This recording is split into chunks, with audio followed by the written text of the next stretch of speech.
정부가 또 부동산 정책을 완화시키잖아요. 올해는 투자를 안 하는 게 제일 좋지 않나는 생각을 계속 하고 있어서 투자를 안 하는 게 투자다.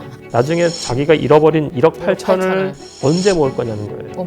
못 모아요. 이거 무조건 지키고 주거비용 낮출 생각을 해야 되는 거예요. 어떤 사람들은 지금 파는 게 낫다. 더 떨어질 거다.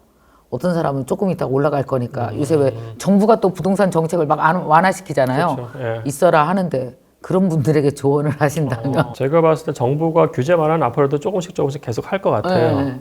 근데 그것과 상관없이 이자는 당분간 상당히 고금리 상황이 나올 거기 때문에 이 상황이라고 하면은 우선은 주택 가격은 하향으로 가는 게 맞아요. 하향으로 보셔야 되는데 하향이나 제가 봤을 때는 무조건 견뎌라고 제가 말씀을 드리는 거는 아 그래요? 예 왜냐면은 견딜 수 있으면 견딜 수 있으면 견뎌야 돼요. 그러니까 엔잡러가 괜히 나온 게 아니잖아요. 본인이 네. 엔잡러 하고 부부가 엔잡러 할 생각을 해야 돼요 지금. 그러니까 예를 들어서 그거예요. 지금 평균 거의 대부분 20에서 30% 떨어졌거든요. 네. 서울, 전국이. 그러면 6억짜리 주택을 산다고 했을 때 예를 들어서 3억 주담대 받고요. 네. 3억 자기 돈 넣었다고 치자고요. 그러면은 6억이 30% 떨어졌으면 1억 8천 떨어진 거예요. 그죠? 그럼 4억 2천 된 건데 은행 대출 3억 빼고 자기 돈 1억 2천 된 거예요. 그러네. 그럼 1억 2천 갖고 뭘 할 거냐고요. 1억 2천 갖고 다른 데 가서 아파트 살 수 있냐고요. 은행에서 꾼 3억은 그대로 줘야 되니까. 그렇죠.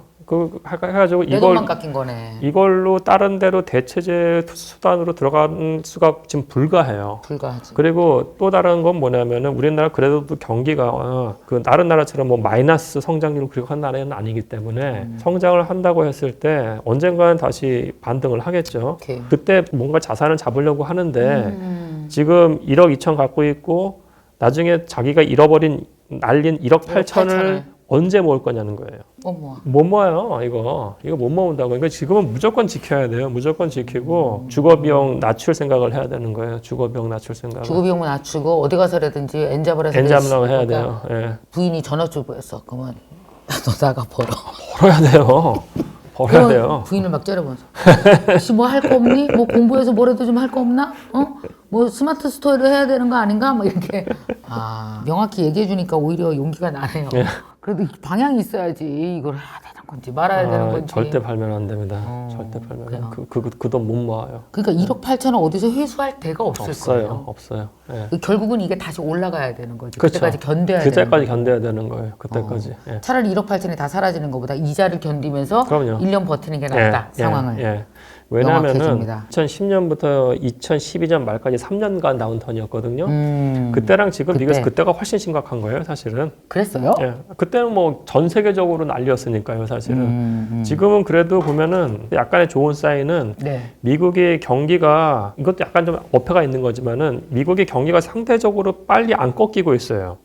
그러니까 사람들이 여전히 잡마켓에서 지금 임금도 상승 중이고 그 실업률도 나쁘지가 않아요. 그다음에 중국이 팬데믹을 끝낸 걸 선언을 했기 때문에 중국 경기가 살아날 거란 말이에요, 사실은. 걔네는 끝났다가 왜 또 달려? 뭐 들락달락거리면서 어쨌든 방향 그쪽으로 가겠죠. 그죠? 왔다 갔다 해도. 그래서 국내 경기가 좀 괜찮아질 수가 있기 때문에 하여튼 무조건 견뎌라. 왜 이렇게 출렁거릴까요, 우리 경제 전체가? 근데 이거 코로나는 아무도 예상을 못한 거기 때문에. 사실은 이게 코로나로 온 영향인 거죠. 거기다 이 금융시장 그렇죠. 전체의 출렁거림이. 예. 힘든 질문이긴 하지만 그거 언제 안정돼요? 그게 제일 궁금해. 부동산 시장은 다 그 금융시장과 완전 밀착 연결이 돼 있잖아요. 이자가 있고 이게 대출이 다 완전히 대출이 있는 산업 구조다 보니까 언제 안정돼요? 그게 대출이 안정돼야 되나? 우선은 이제 기준금리가 오르고 멈춘 시점부터 이제 사람들이 생각이 바뀔 거예요. 금리가 갈수록 오른다고 생각하니까 그쵸. 안 사는 거예요. 안 사는 거죠. 예. 근데 이제 기준금리가 오른 다음에 이게 정체가 되면 사람들이 그 기준금리에 적응이 돼요. 적응이 되고 거기서 약간 낮추면 그때 움직이기 시작할 거예요. 일단 적응되는데 6개월, 1년 걸리고 조금 떨어뜨리면 이제 뭐 회복되나 보다 이래갖고 이제 적응되니까 이제 낫다고 생각하고 그럼 그때까지는 막 1년 동안은 정부가 어떤 정책 막 내놓잖아요. 뭐 세금 정책도 완화시켜주고 규제 완화가 필요한 부분도 있을 수는 있어요. 근데 그거는 실효성이 없는 거예요. 지금 나와봤자 사람들 다 기준금리 오르고 나의 소득은 떨어지잖아요. 지금 가처분 소득은 떨어지잖아요. 맞아요. 왜냐하면 소득이 인플레이션만큼 오르지는 않았거든요. 않죠. 임금이. 그러면 자기 가처분 소득은 떨어지기 때문에 떨어졌는데 비용은 더 오르면 왜 사요? 못 사는 거예요. 못 사실. 사는 거지. 못 사는 거예요, 사실. 예. 예. 자, 그러면 그 매수자들이 또 욕구가 없어서 안 사. 그러면 팔려고 하는 매도자들은 견디는 수밖에 없네. 아니면 손 털고 나가야 되는 건데. 일부 분들은 아마 털겠죠. 예. 못 손 견디면. 넘게는 나갈 수도 있죠. 그리고 사실 지금 우리가 PF 사태나 이런 것들이 사실 현실화가 아직 덜 됐어요.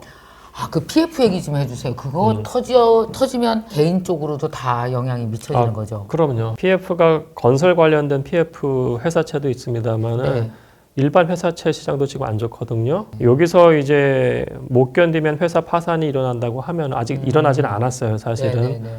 그러면 이제 해고가 좀 나오기 시작을 하겠죠. 안 좋겠습니다만. 그렇죠. PF 같은 경우에는 예를 들어서 우리가 다 아는 둔촌 주공 같은 경우에 네, 네. 중간에 우리가 그러니까 리파이낸스를 했거든요. 네. 한번 리파이낸스 할 때 보통 4%를 예상을 했어요. 대출 금리를. 과거에보다 많은 건데 그게 12%짜리를 받았어요.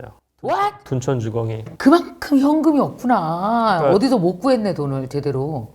12%? 12%짜리. 그러니까 둔촌 주공이 12%짜리 받았기 때문에 지금 신규로 개발하는 프로젝트는 사실 잘 안 일어나요. 왜냐면은 둔촌 주공이 15%인데 신규 개발하는 프로젝트들도 이자율을 상당히 높게 부르거든요. 그렇죠. 그럼 이게 안 일어나는 거고 그리고 거의 준공 8, 90%는 그나마 견딜 수는 있어요. 근데 50% 이하에서 입지도 안 좋은데 중간중간에 우리가 리파이낸싱을 하거든요. 대출을 전환을 네, 시켜요. 네, 네. 그때마다 이게 올라간다고 하면은 그거는 못 견뎌요. 거기서 이제 터지기 시작을 하고 터진다는 건 어떻게 터지는 거야? 그러니까 파산이죠. 뭐 개발 파산. 프로젝트가 도산다는 거죠. 둔촌주공에 연결돼 있는 사람 개인들은 어떻게 근데 우선 둔촌주공은 괜찮을 겁니다. 둔촌주공은 제가 봤을 때 이번에 규제 완화가 사실 둔촌주공 맞춤형 규제 완화여서 왜냐면 거기서 이제 계약을 한 사람들이 계약을 많이 돼야지 그걸로 이제 계약금을 거는 거예요. 시공사한테 그걸 갚는 거예요. 예, 근데 여기서 만약에 계약이 생각보다 미진했다. 그때는 이제 파산까지는 안 갑니다. 근데는 그때는 다시 리파이낸싱을 해야 되는데 이자율이 더 올라갈 수도 있는 거예요, 사실은. 그리고 만약에 둔촌주공 정도가 PF가 제대로 삐걱였다. 그때는 전국에는 나머지 PF 이자율은 또 올라가요. 그때는 정말 힘들게 될 거예요, 사실은. 예. 하여튼 이쪽 PF가 지금 좀 심각한 상황인 건 맞아요. 아, 그래서 신문에서도 보면 대기업들도 돈 구하기 어렵다고. 그렇죠. 회사채 힘들었죠. 왜냐하면 한전채로 다 갚아버렸으니까 다른 데서는 자기들 회사채를 발행해봤자 살 사람이 없는 거죠. 예. 각자 돈 땡기려고 회사들이 다. 예, 근데 지금 약간 상황은 좀 나아지고 있어서 그래요? 예, 그건 좀 다행인 것 같아요. 예. 그건 천만다행인 것 같네요. 자, 그러면 이제 앞으로 우리가 2023년도에 부동산 정책 새로 바뀐 정책들 많은데요. 우리가 좀 주목해서 보면서 현명하게 이렇게 활용한다면 어떤 정책을?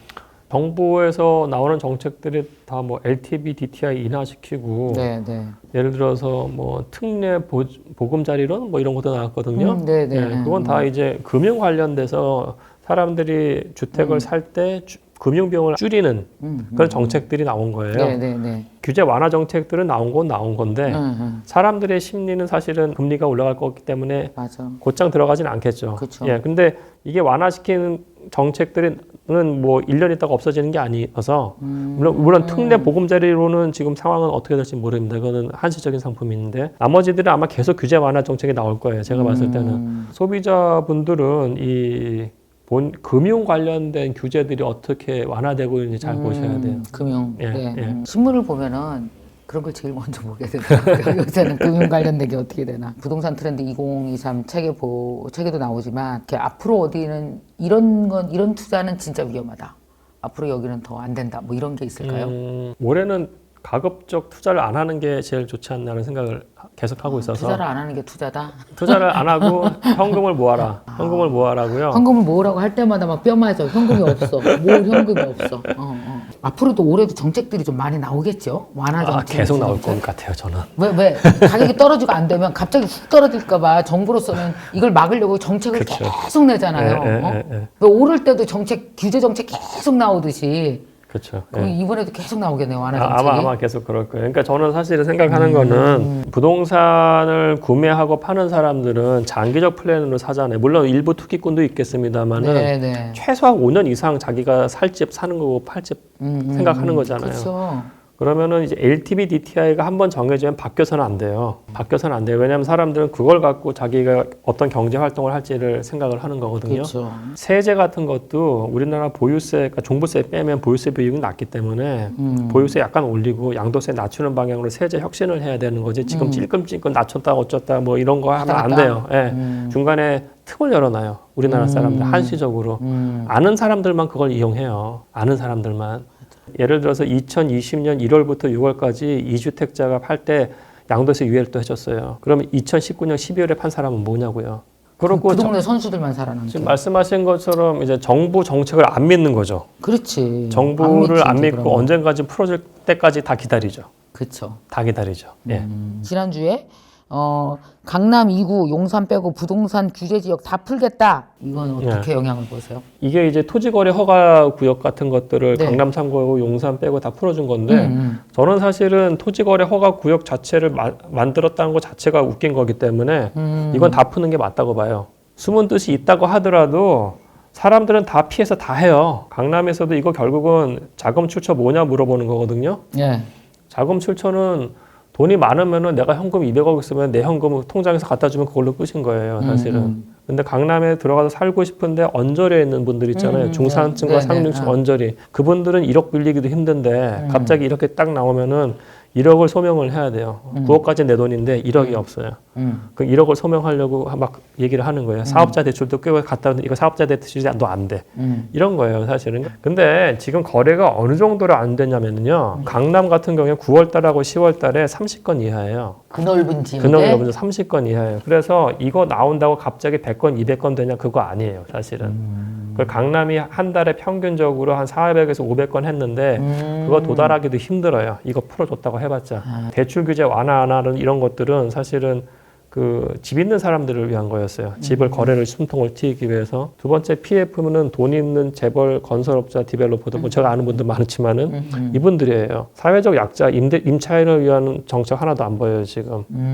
임차인들이 원하는 건 뭐냐면은 자기가 적정한 비용 내고 오랫동안 안정적으로 사는 거예요. 맞아요. 그게 임대차 3법이에요. 2년 플러스 2년, 4년 동안 약간 5%더 올려서 살 수 있겠다. 그게 임대차 3법 이걸 계속 흔들고 있어요. 규제를 풀었다고 해도 거래가 늘지는 않을 것이다. 거래가 약간 늘어도 평균 대비 완전히 세 발의 피. 우선 무주택자분들은 지금은 움직일 타이밍은 아닌 것 같아요. 움직일 타이밍은 아니지만은 주택은 사실은 소유하는 게 좋아요. 2010년대 중후반에 이게 엄청나게 튄다고 했을 때 본인이 어떤 상황인지 느꼈다고 하면은 항상 준비하는 게 맞아요. 그렇게 하기 위해서는 자기가 우선은 현금 축적을 해야 되는 거고 두 번째는 이제 규제 완화가 됐을 때 금융 상품들이 어떤 게 나오는지 면밀히 보셔야 돼요. 그렇게 해서 본인이 살 수 있는 여건을 마련하는 게 가장 좋고요. 네. 단지들에 대해서도 공부를 하셔야 되는데 지금 절대로 어떤 단지는 덜 떨어진다 그런 단지 믿지 마세요. 왜냐하면 대부분이 1000세대 이상은 거래가 안 되기 때문에 덜 떨어져 보이는 게 표면상 보이지 엄청나게 떨어졌어요. 거래가 안 될 뿐이지. 거래 안 될 뿐이지. 그래서 항상 1000세대, 2000세대, 특히 3000세대 이상 단지에서 평균 가격이 분기별로 어떻게 떨어지는 보세요.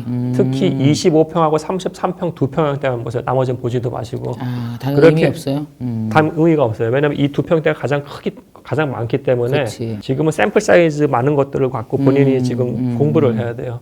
그래서 공부하시면서 적정한 가격대에 왔을 때 본인이 들어가시는 건 본인이 선택을 해야 되는 거고 그 다음에 일족대자 같은 분들은 돈이 많으면 괜찮으나 영끌을 하는 경우에는 아까 말씀드린 것처럼 본인이 무조건 견뎌야 돼요 지금. 만약에 본인이 거기 실거주하고 있다고 하면은 본인이 전세를 놓으세요. 짜게라도.